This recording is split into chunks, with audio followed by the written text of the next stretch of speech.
So hi guys, welcome back to అమ్మ చేతి అమృతాలు. ఈరోజు రెసిపీ ఏంటంటే గుడ్లు పుల్స్. ఎలా ప్రిపేర్ చేసుకోవాలి, ప్రాసెస్ ఏంటి, ఈ వీడియోలో చూద్దాం.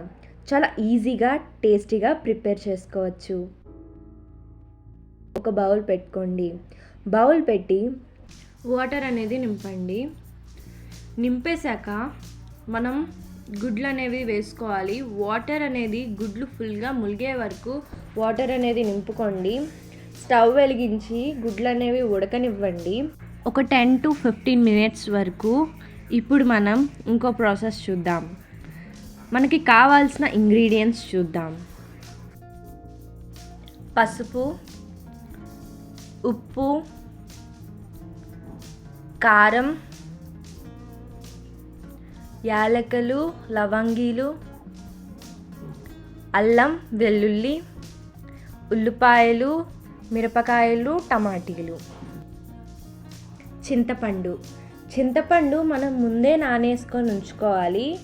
ఈ విధంగా వాటర్ వేసి నానేసుకోండి 10 to 15 minutes వరకు.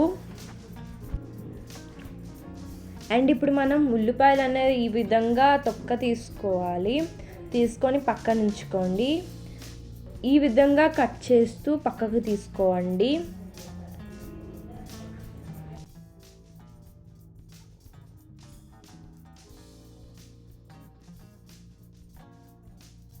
ఈ విధంగా కట్ చేసుకున్న తర్వాత మిక్సీ జార్లోకి ఉల్లిపాయలు అనేవి వేసుకోండి.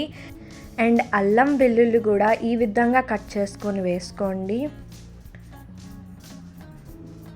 అండ్ యాలకులు, లవంగీలు కూడా 2 to 3 వేసుకోండి.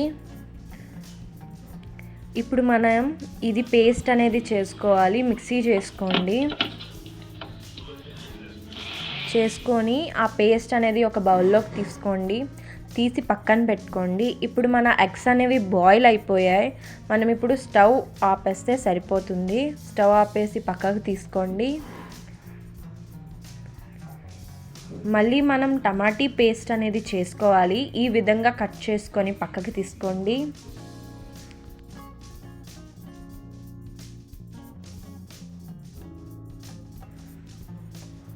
ఈ విధంగా పక్కకి తీసుకొని మిక్సీ జార్లో అనేది ఆ టమాటీలు అనేవి వేసేయండి. వేసేసి ఇప్పుడు మనం ఇది పేస్ట్ చేసుకొని పక్కకి తీసుకోండి. తీసుకున్న తర్వాత మన బాయిల్ అయిన ఎగ్స్ మీద ఉన్న తొక్కని తీసేసి పక్కకు తీసుకోండి. ఎగ్స్ ఈ విధంగా తీసుకున్న తర్వాత స్టవ్ వెలిగించి దాని మీద ఒక బౌల్ పెట్టండి. అది బాగా వేడెక్కిన తర్వాత దాంట్లో ఆయిల్ వేయండి. ఒక 2 to 3 tablespoons సరిపోతుంది. వేసాక ఆయిల్ కూడా వేడెక్కిన తర్వాత పసుపు వేసుకోండి. కొంచెం ఉప్పు, కారం కొంచెం తీసుకోండి. ఇప్పుడు ఒక్కొక్క ఎగ్ వేసి బాగా ఫ్రై చేసుకోండి. గోల్డెన్ షేడ్ వచ్చే వరకు ఈ విధంగా తీసుకొని ఈ విధంగా కలపండి. నెమ్మదిగా కలపండి, లేకపోతే ఎగ్ అనేవి స్పాయిల్ అయిపోతాయి, విడిపోతుంది ఎగ్. ఈ విధంగా గోల్డెన్ షేడ్ వచ్చే వరకు వేపిన తర్వాత మనం ఇప్పుడు పక్కకు తీసేసుకోవచ్చు. ఇప్పుడు మనం ఎగ్స్ అన్ని ఫ్రై చేసుకున్నాం కదా, దీంట్లోనే మనం పేస్ట్ చేసుకున్న ఆనియన్ పేస్ట్ అనేది దీంట్లో వేసేయండి. బాగా ఫ్రై చేయాలి. ఆనియన్ పేస్ట్ వాసన అనేది పోవాలి.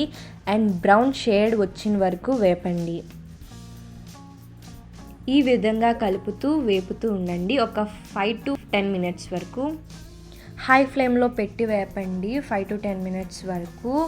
అండ్ ఆయిల్ సరిపోతే ఆయిల్ వేసుకోండి.